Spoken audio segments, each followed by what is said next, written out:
Hello,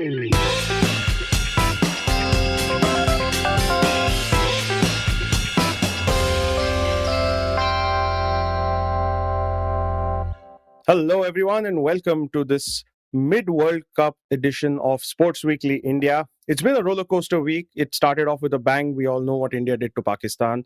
Pakistan, in fact, suffered even worse after that. But it's been one heck of a tournament with some double finishes. You know which one we're talking about there. We've got RK, we've got Ayaz with us. Welcome to the show, guys. Hey, thanks a lot. Thanks. Before we start, a usual reminder to download Binge Pods, listen to the show there or wherever you get your podcasts. Remember to subscribe, remember to like it, and you'll keep getting updated about all our new episodes. We've got a lot of ground to cover on this episode. Ayaz, I'm going to start with you. India lost to South Africa.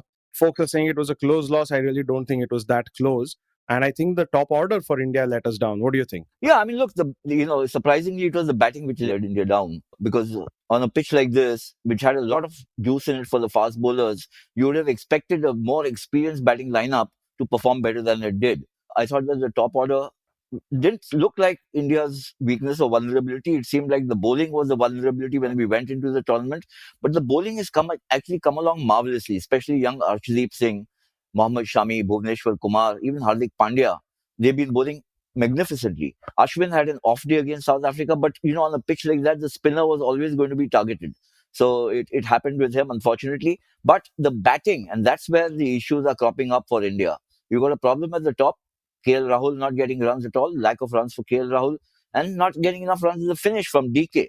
So you've got a problem, because the only two batsmen who really clicked for India are Virat Kohli and Surya Kumar Yadav, and Hardik Pandya to an extent in the first match against Pakistan, very pivotal role. But yes, going ahead, I think India need to sort out some batting problems. RK, you agree with that assessment? KL Rahul has absolutely not worked. I mean, I don't think he's hit double figures yet. And Dinesh Karthik's role as a finisher, as a keeper, it's all under question right now. And especially when you have Rishabh Pant in the touring party. Yeah, let me start with KL Rahul first. I think, obviously he hasn't been scoring runs. If you look at the record that he's had over the last year or so, actually starting with the last edition of the World Cup, if you honestly look at the number of runs that he has scored against big teams, it hasn't been much. There's been one odd innings in the recent past, that is before the World Cup, where he has scored runs. He looked all right in the warm-up game that was played against Australia, but that's about it. Even in the last World Cup, against Pakistan, against New Zealand, not much. And against the other teams, with due respect to a few of the other teams who don't match up to India's standard at the international level, he has gone ahead and scored runs. But more than the fact that he has not scored runs, Adi, I think what really bothers me is the way he's gotten out. In game number one, he kind of prodded, not even prodded. The bat was behind his body, quite literally, and there was an inside edge, and he got bowled. And even in the game against South Africa, it was not a confident-looking stroke. I mean, I can understand when you're going for runs, when you're hitting those big shots, and then you're getting caught in the deep. That's a completely different aspect altogether. For example, Rohit Sharma, a couple of innings, one is out caught in the deep. There's another innings where against South Africa, he's tried to pull the ball. There's a top edge, it is gotten. The manner in which Rahul has gotten out is mildly frustrating, to say the least. And next up, as far as Dinesh Karthik is concerned, look, Dinesh Karthik, I'm seriously hoping that he's fit enough to take the field for the next game, because he walked off with a back issue, which means Rishabh Pant came and kept wickets. Now, that is one aspect of it. And secondly, I think I would slightly look at Dinesh Karthik's position slightly differently. The reason why I'm saying that is, against Pakistan, he literally had about 3 or 4 deliveries to face. That is when he was around. Yes, maybe against South Africa, he had a lot of time. Maybe he could have constructed an innings and then played the way that you would expect a DK to play. So, yeah, in that sense, I completely agree. But if you're talking about Rishabh Pant, if he needs to come in, I would possibly look at Rishabh Pant even opening the innings. But I'm not too sure if India would be ready to do that just yet. I wouldn't know. But if Pant has to come in, maybe he can come in and open the innings. But in the event of DK obviously not fit enough, then there is a ready-made replacement. Pant comes in and KL Rahul retains his place at the top. Is that ideal? I mean, KL Rahul retaining his place even if Pant comes in for Karthik? Or is there an option for KL Rahul? Maybe he just drops down and Virat Kohli opens. I don't know if they will tinker with that combination. Look, anything could happen, but I'm just looking at the venues that India are playing next up. India is playing Bangladesh at the Adelaide Oval. And Adelaide Oval traditionally is more a batting-friendly condition. And to be very, very fair, I think a few of the teams have alluded to the fact that Melbourne Cricket Ground was a lot of them expected it to be fairly batting friendly, but it turned out to be helpful for the seamers or the fast bowlers. That's what we got to see in that game between India and Pakistan. I think the only team that has managed to do well was, if I'm not wrong, New Zealand scored 200 against Australia. And in response, the New Zealand seamers did all right. And so far, it's been more the bowlers at the Melbourne Cricket Ground. So India going to the Adelaide Oval, I would expect Rahul to have a batting friendly condition. So I think they will look at that venue, look at that opposition again. You're playing Bangladesh, not the fastest of bowlers. You would expect the top order to do well. Obviously, Surya Kumar Yadav has been in great form, to be honest. And Virat Kohli, barring, the game against South Africa, he's been in very, very good touch. In fact, it was only against South Africa that he was out in this edition of the World Cup. Yeah.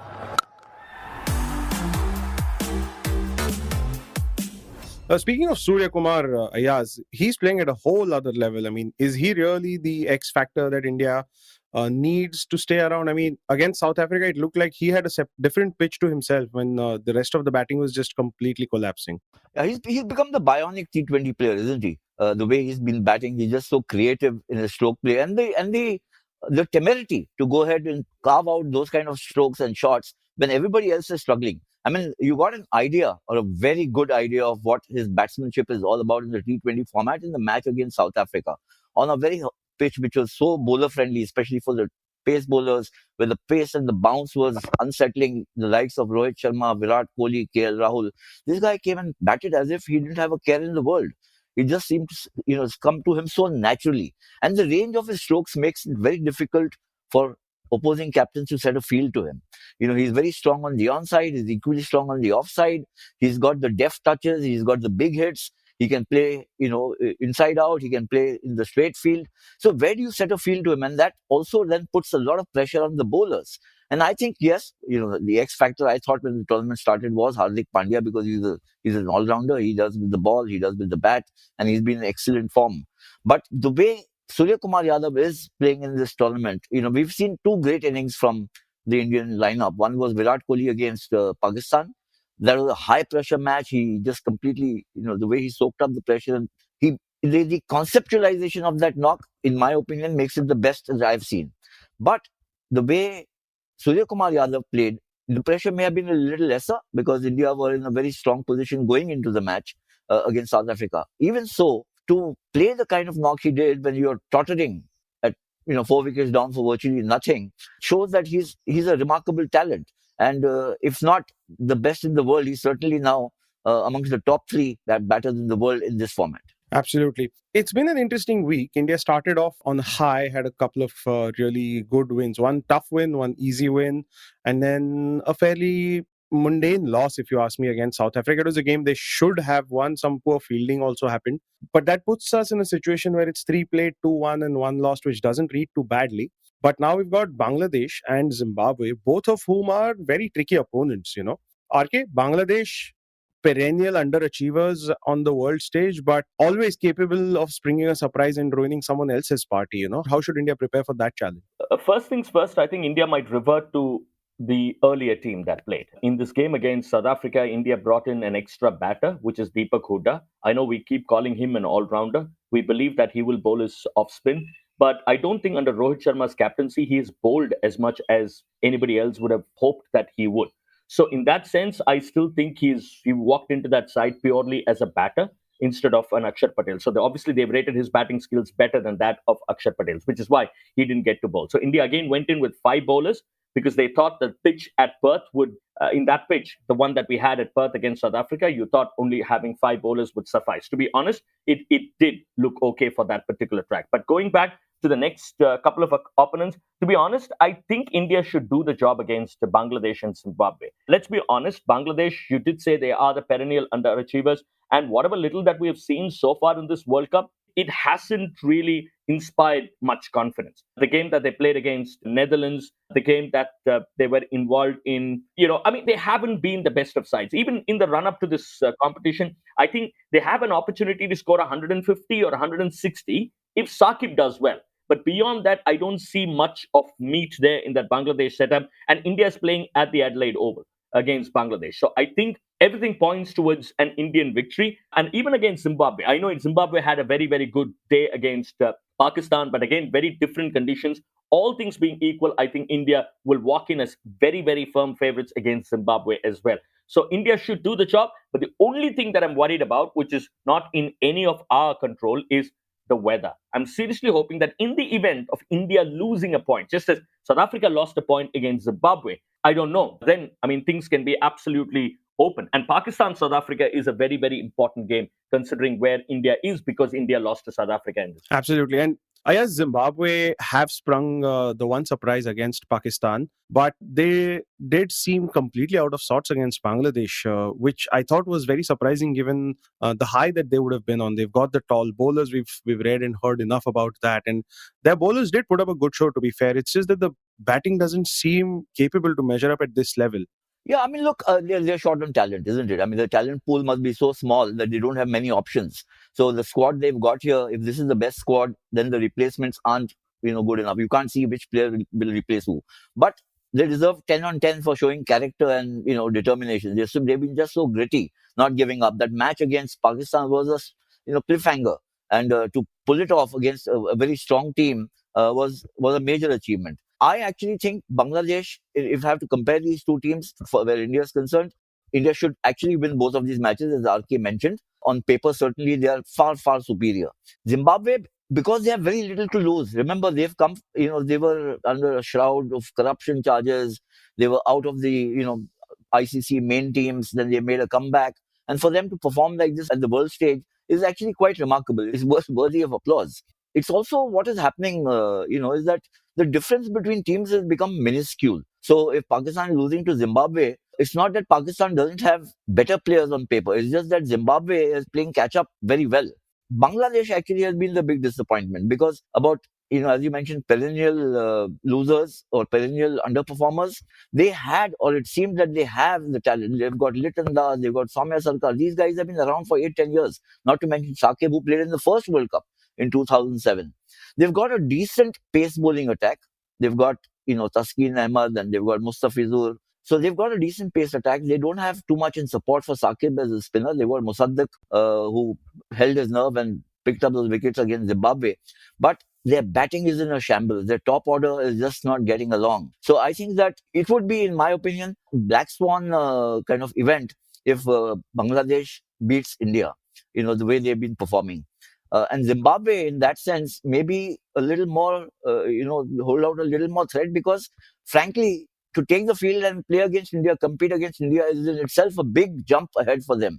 And they have nothing to lose. They play without, completely bereft of any pressure, while Bangladesh will be under some pressure. Having said that, as I mentioned, the margins are so narrow between all these teams. One dropped catch of Virat Kohli cost us the match against South Africa. That's how narrow it is. Taking nothing away from Virat's brilliance as a fielder, but it can happen to the best. What I'm saying is that these moments can make the difference between winning and losing. So India can ill afford to drop their guard against either Bangladesh or Zimbabwe. Absolutely. Well, there are some other performances of note, just going beyond India for a bit. RK, New Zealand seems to have found a fantastic balance. They struggled in their last game with the bat for a bit until Glenn Phillips decided enough is enough. And their bowling is just out of this world, Are they firm favorites? Well, I think when you talk about ICC events, we never seem to term New Zealand as favorites. It goes back some time, to be honest. I think ever since, say, Brendan McCullum started playing that brand of cricket, he talked about the brand of cricket, and New Zealand started playing aggressive cricket. We seem to have taken New Zealand a lot more seriously. But otherwise, if you look at the history of the ICC events, they've always almost done very, very well, is New Zealand. And this time, I think, look, what has impressed me most about New Zealand is getting into this tournament, they've had a few injury issues, starting with the likes of Lockie Ferguson. They've had a few injury concerns for sure, but everything seems to be getting together all right for them.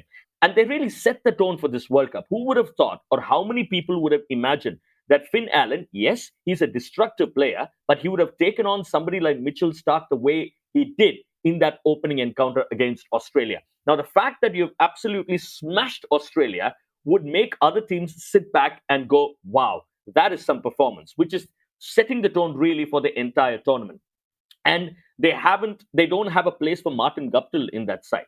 Let's be honest about it. I think, and it's not as if you've got the top seven, which is filled with big power hitters like what an Australia has, because Australia has taken out Stephen Smith and said, we're going to pack ourselves with power hitters. It's not that kind of a side. A case in point is Kane Williamson himself. But I think the way they've approached the game gives you a lot of belief that New Zealand can possibly go all the way. They almost went all the way in the last edition of the World Cup. To be honest, I think if you're talking about Australia being favorites, we should be giving due respects to New Zealand because they were the runners up of the last edition. I think what happens is we look at individual superstars, the big hitters, and we talk about a few other teams in better light than we do with respect to New Zealand. And their bowling has always been fantastic. And let me tell you, I think you talk about the fast bowlers, they've got the best. You talk about the Mitchell Santners of the world or Ish Sodhi. To be honest, I thought even a Michael Bracewell in the run up to this competition did exceptionally well in the Tri Series. So they suddenly seem to have that depth and everything is coming together for New Zealand. So who knows? Who knows what can happen? And they are placed very well in that points table.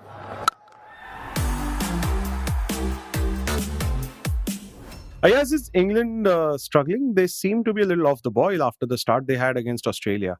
I think the way they played against Ireland was a big letdown. You can have tom-tom about a template, but you have to actually play the situation. And especially in conditions which are dicey, the weather can interfere at any time, or pitches are helpful to bowlers. It's not playing in the UAE or India where the pitches are so predictable or so batsman-friendly that your template can see you through. Here, I think against Ireland, they just completely miscalculated. They've got such a long, list of batsmen. They bat up to number 9 or 10 virtually. And they made a hash of it. Losing by 5 runs when you know that weather forecast is so poor, it could rain anytime, the DL calculation will come in, etc., etc. And then, you have guys like David Malan and all that who just batted as if they're going to bat all 20 overs to see the side home, even with a couple of deliveries to spare, which didn't happen. And it took Moeen Ali to come and play a slam bang knock, but that was not good enough. It just happened too late for him.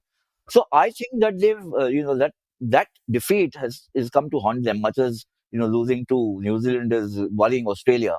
And then that undecided or the rain hit match between Australia and England has left that table extremely open. England on paper are a fabulous team. Let's not make any mistake about it. But only two teams from that group can go in, or any group.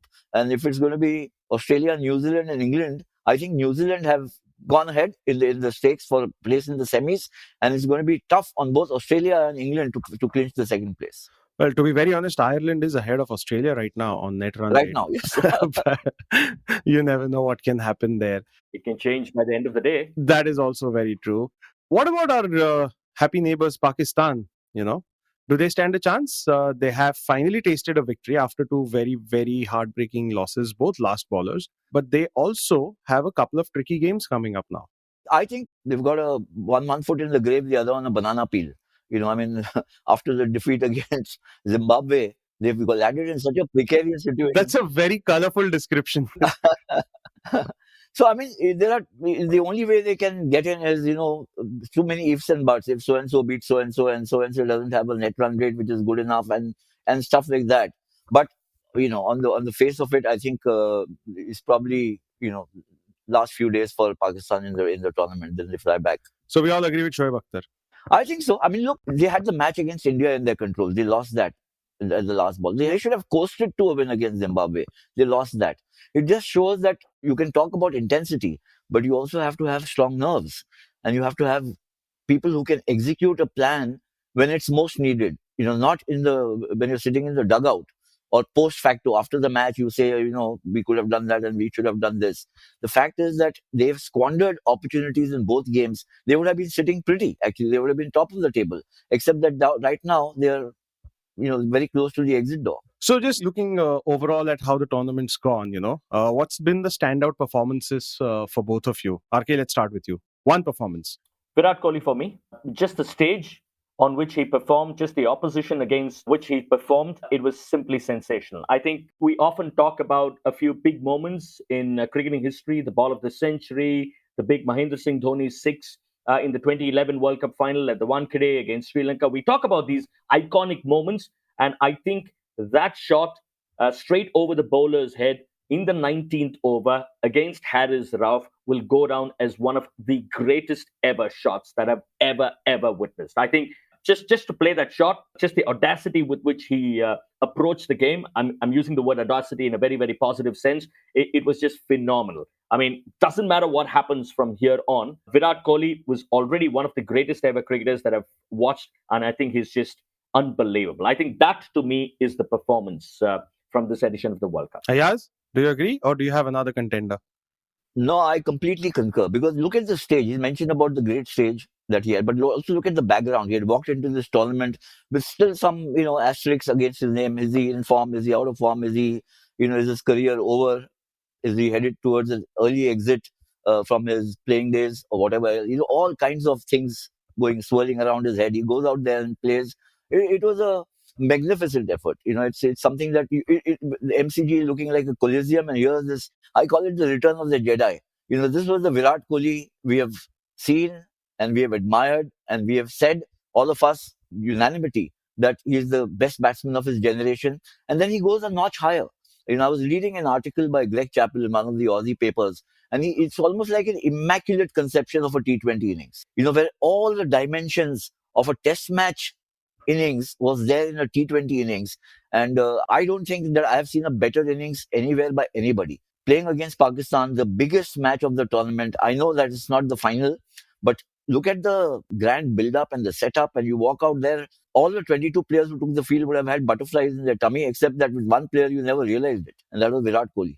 It was absolutely marvelous to watch. And because I love putting you guys on the spot, here we go again. At the start of the World Cup, we said it'll be India, Pakistan, Australia, England, or New Zealand, maybe as the semis lineup. Clearly, that's not happening. So what's your 4 semi-finalists looking like, RK? I think India should still make it from the group that India is obviously placed in. South Africa, probably for me in that group. So India and South Africa from this group. New Zealand. Ireland? Do you want to call Ireland? It'll be one heck of a prediction. It looks England at the moment, but again, I would not put anything beyond the Australians. I mean, if there is a side that likes being in such a position, it still could be Australia. I'm just only because it's Australia, only because it's happening in Australia. And hey, 1999 World Cup, they needed to win quite a few games to lift that one-day international World Cup in England. They did it. If anybody can, Australia can. Ayaz? Yeah, I think, in our group, it should be India and South Africa. We haven't talked too much about South Africa, but they are a team to watch out because they've got a terrific bowling attack. They've also got 2 spinners in Shamsi and Maharaj, and they've got a magnificent fast bowling attack. And they've got, at least from the top 6 batsmen, 3 who are in good form. And if Reece Hendricks comes in place of Bauma, which is actually the most logical, and it's an imperative, it's not just logical, it's an imperative replacement, then the batting also becomes extremely strong. This could be the team to beat, even in the knockouts. So India and South Africa from here, New Zealand from the other group, and England, Australia, it's a tough one to call. I'll actually go with England, just to kind of differ a little from RK, because both are in the same boat, both are sailing in the same boat in a sense. And I just feel that the England team is a little more versatile in this format than while Australia are the defending champions, not to take away anything from them, but they've got some, X-factor players like a Liam Livingston in their ranks, David Malan, Moeen Ali, who can just, with bat or ball, he could just swing the match their way. So I would go with England. I still have this very, the sinking feeling, almost you call it, that Pakistan are not done. They have 2 games. They can max out at 6 points, and South Africa has 2 games. Just say Pakistan beats South Africa, and South Africa's other remaining game, one of them turns out to be a washout.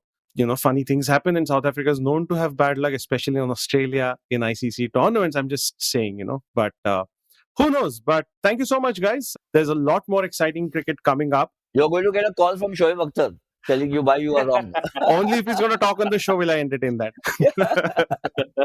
Yeah, but anything can happen. It's a very quirky scenario where the weather is concerned, and of course this format is so gloriously unpredictable that that's what makes it fun. The more games, you just can't predict at all. But thank you so much for being on the show. We still have Soumil Arora to bring us a roundup of all of the action from the EPL. Not so happy days for Liverpool fans, very happy days for Man United fans. But the breakaway story, of course, is Newcastle United, who are now actually contenders for European spots. RK, anything to add there before we sign off? I think what they've done, to be honest, is Newcastle United, they've hired a very good manager. They haven't gone for a massive, massive name, with due respects to what Eddie Howe has done in his earlier job. So that's one thing. And they have gone and invested, but not blindly invested. They haven't gone for superstar players. They've said, okay, we've got the money, but we have still got to use it wisely. I think that's where it is. And they've put out a good team. But I think, yeah, it's looking okay for Newcastle United, but only when you start talking about European dreams will the pressure actually start building. When you're a mid-table, when you're in this bottom half of the table, if you suddenly perform and do all right, that's fine. I mean, because nobody's talking about you as much. But I think the fact that you're beginning to talk about nourishing a European dream, that's when the pressure builds up. And look, I would look at this particular season and say, before World Cup and after World Cup, there is a massive break that is coming in from the second or the third week of November. And how many injuries will squads have? How many players are going to go for the World Cup? Callum Wilson is pushing for a case. We'll wait and watch what really happens before and after the World Cup. Normally you say by Christmas, you're kind of certain that's what Sir Alex Ferguson used to say, if you're in and around there, there's a realistic chance. But this time it's slightly different. And I think the bigger teams have more to lose here because a lot of their overseas players will be on World Cup duty, and the smaller teams might therefore just, sneak up on them. Who knows? And did I hear Liverpool is near the relegation zone, boys? Just about halfway there, but there's still a long way to go. You're still supporting the wrong red, I still tell you that. Well, let's get more details from Soumil Arora on that and a lot more. Stay tuned.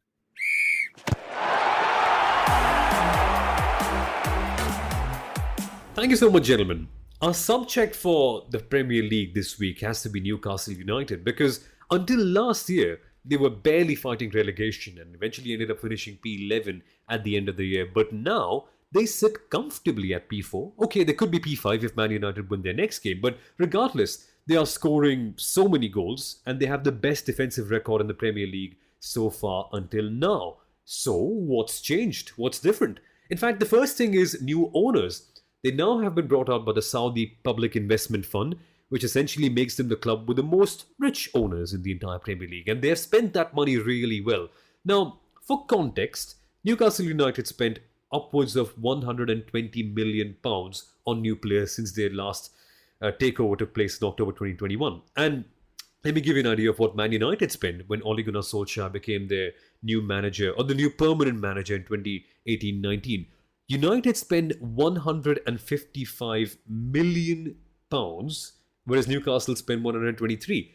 And in that season, 2018-19, when Man United got Ole Gunnar Solskjaer as the new manager, United were barely anywhere. United ended up finishing below in the top six. They were sixth eventually, got Europa League football, and Newcastle are comfortably in the top four right now. So why has that happened? The big difference is who they've spent their money on. They haven't gone out and bought players like Harry Maguire for 80 million like Man United did. No, they've brought long-term players like Bruno Guimaraes, who's completely transformed their midfield, Kieran Trippier, who's completely transformed the attacking element of their defence. Dan Burn and Chris Wood have been really good squad players, and importantly, the likes of Nick Pope have been good additions to the squad. But I think the major player we have to talk about is also Alexander Isak, their new Swedish centre-forward, who could have joined any major club in the world, essentially because he got offers from so many of them, but he chose Newcastle because he believed in the project. And that project has been working really well for Eddie Howe, Newcastle's new manager.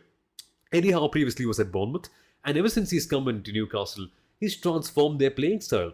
They no longer are a sluggish, low-block team that wait for teams to attack. No, Newcastle have been topping the league statistics in terms of pressing. They've been pressing like Liverpool lately, and they've been grabbing the ball in really dangerous high regions, which has allowed them to score from very, very good chances. And the likes of Miguel Almiron have been performing extremely well to make sure that things like this happen more often. And so Newcastle suddenly are a team reborn. They run more, they fight more, they have better spirits, they are fitter, they are faster, and they've conceded the least goals in the Premier League so far this year. My oh my, I'm excited to see how this eventually plays out for them. And now, I think we'll have to change the name of the top six. I think we can now call it the Big Seven, considering the trajectory that Newcastle United are showing so far this year.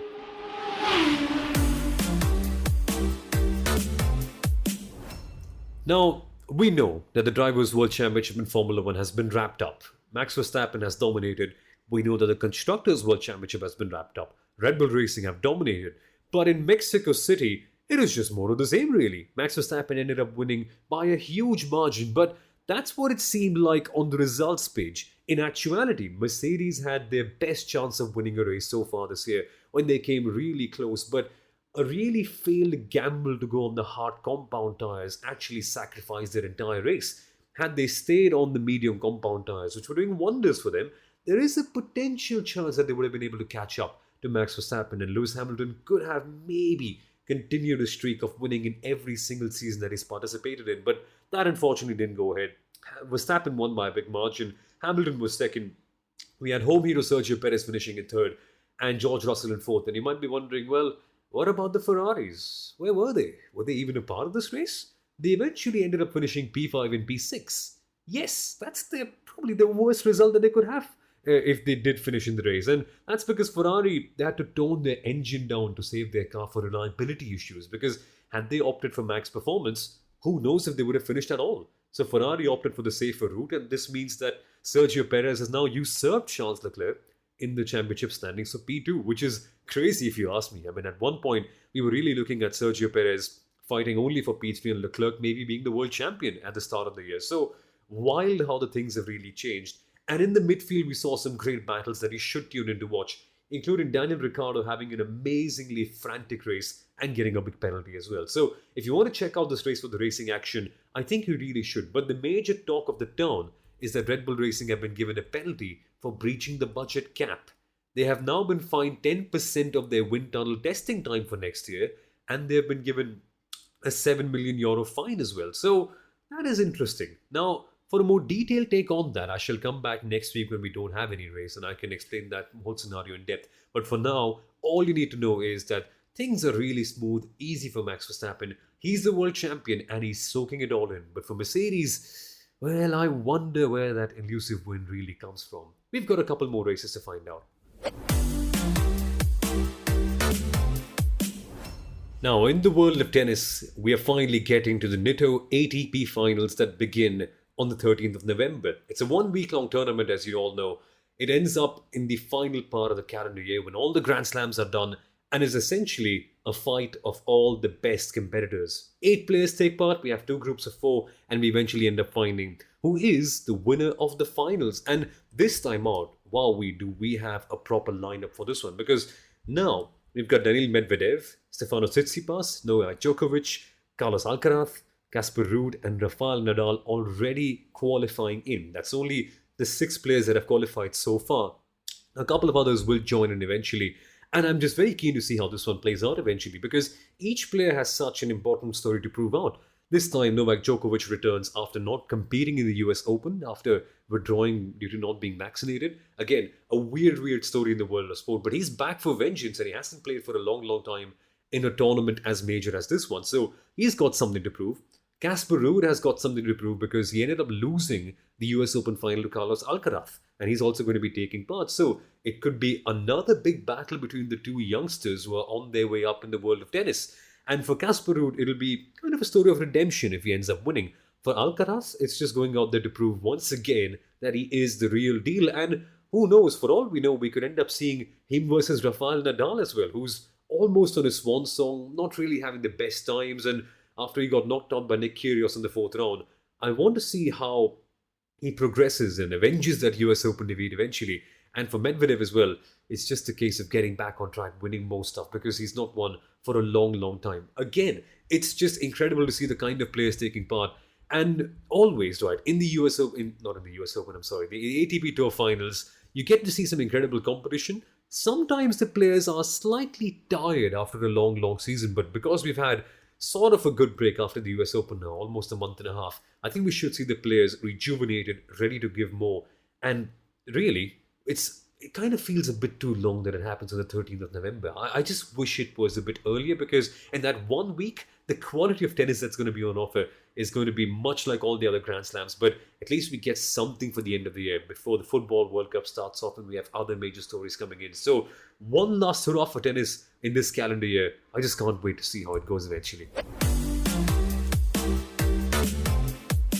Thank you for that. And with that, it's a wrap for this episode of Sports Weekly India.